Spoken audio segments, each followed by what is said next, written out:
New ইয়র্কের Jackson Heights থেকে আপনাদের সঙ্গে আছে আমি খালেদ মহিউদ্দিন। দর্শক, আজকের খবর শুনলে আপনাদের চোখ কপালে উঠবে। ধৈর্য ধরে শুনতে থাকুন। আমেরিকা এবং ইসরায়েলের ইরানের রেজিম চেঞ্জের স্বপ্নকে গুড়িয়ে দিয়ে আয়াতুল্লাহ আলী খামেনির মৃত্যুর 8 দিনের মাথাতেই ইরান সফলভাবে দেশের সর্বোচ্চ নেতাকে নির্বাচন করলো।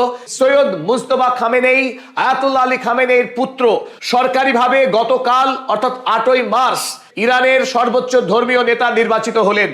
যুদ্ধকালীন অবস্থায় দেশের মধ্যে যে নেতৃত্ব শূন্যতা ছিল, নেতৃত্বহীনতা ছিল, সেই দুর্বলতা কাটিয়ে ইরান এবার স্থায়ী শক্তিশালী সর্বোচ্চ নেতা পেল। এতে আশা করা হচ্ছে আমেরিকা এবং ইসরায়েলের বিরুদ্ধে যে যুদ্ধ, সেই যুদ্ধের গতি আরো ত্বরান্বিত হবে। ইরানের পক্ষে প্রত্যাঘাত আরো অনেক বেশি জোরালো হবে ইসরায়েল এবং আমেরিকার বিরুদ্ধে এই যুদ্ধ।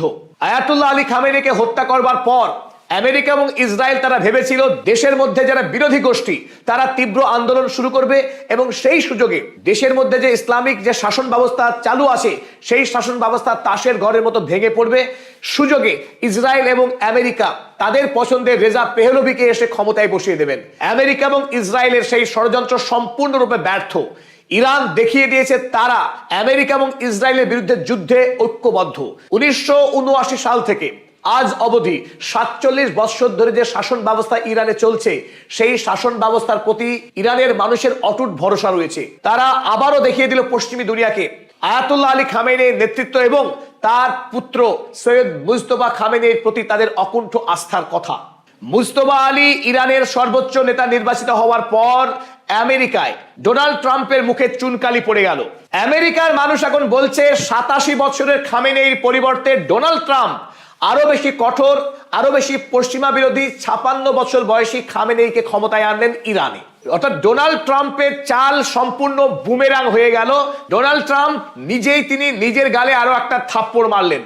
ইরানের কাউন্সিল অফ এক্সপার্টস তারা আয়াতুল্লাহ খামেনির নাম ঘোষণা করবার পর দেশের প্রশাসনিক এবং গণতান্ত্রিক যতগুলো ইনস্টিটিউশন রয়েছে তারা প্রত্যেকেই এই মুজতবা খামেনিকে আনুষ্ঠানিকভাবে তারা স্বীকৃতি দিয়েছে।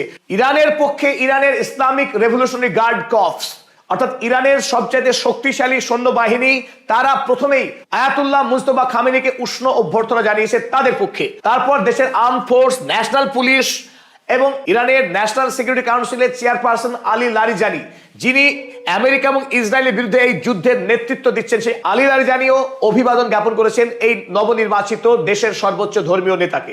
দেশের রাষ্ট্রপতি মাসুদ পেজেশকিয়ান এবং পার্লামেন্টের নেতৃত্বের পক্ষেও এই নতুন নেতাকে সাদরে গ্রহণ করা হয়েছে। দেশের জনসাধারণ এই দুঃখের মধ্যেই, এই যুদ্ধের মধ্যেই রাস্তায় নেমে স্বাগত জানিয়েছে তাদের দেশের নতুন ধর্মীয় নেতা আয়াতুল্লাহ মুজতবা খামেনিকে।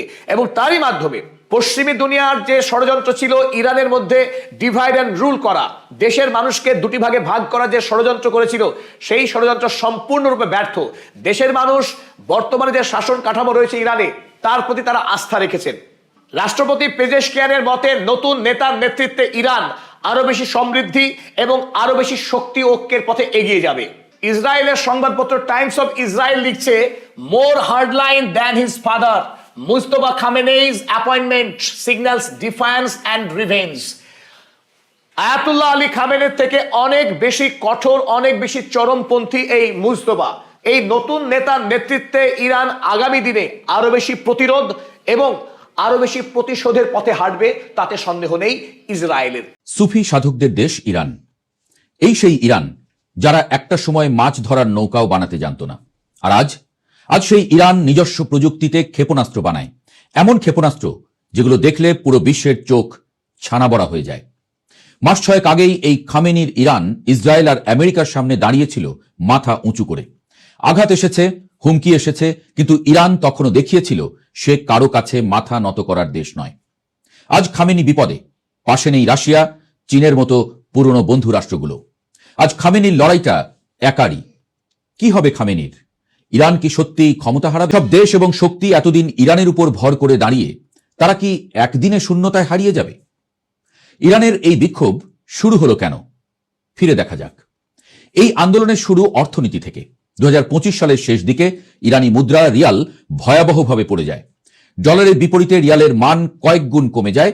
আমদানি করা খাবার, ওষুধ আর জ্বালানির দাম হঠাৎ আকাশ ছোঁয়া হয়ে ওঠে। প্রথমে বিক্ষোভ শুরু হয় তেহরানের ঐতিহাসিক গ্র্যান্ড বাজারে। ব্যবসায়ীরা দোকান বন্ধ করে রাস্তায় নামে। সেখান থেকে সেই ক্ষোভ ছড়িয়ে পড়ে তরুণ সমাজ, শ্রমজীবী মানুষ এবং ছোট শহরগুলোতে। আজ ইরানের 31টি প্রদেশেই বিক্ষোভ চলছে। 2022 সালের চেয়েও ভয়ঙ্কর এবারের আন্দোলন। কিন্তু কেন? 2022 সালে আন্দোলন হয়েছিল সামাজিক অধিকারকে ঘিরে, এবার আন্দোলন হচ্ছে রাষ্ট্রের বৈধতাকে ঘিরে। মানুষ এখন প্রশ্ন করছে, দেশ যদি এত শক্তিশালী হয় তাহলে সাধারণ মানুষ কেন দিন দিন গরিব হচ্ছে?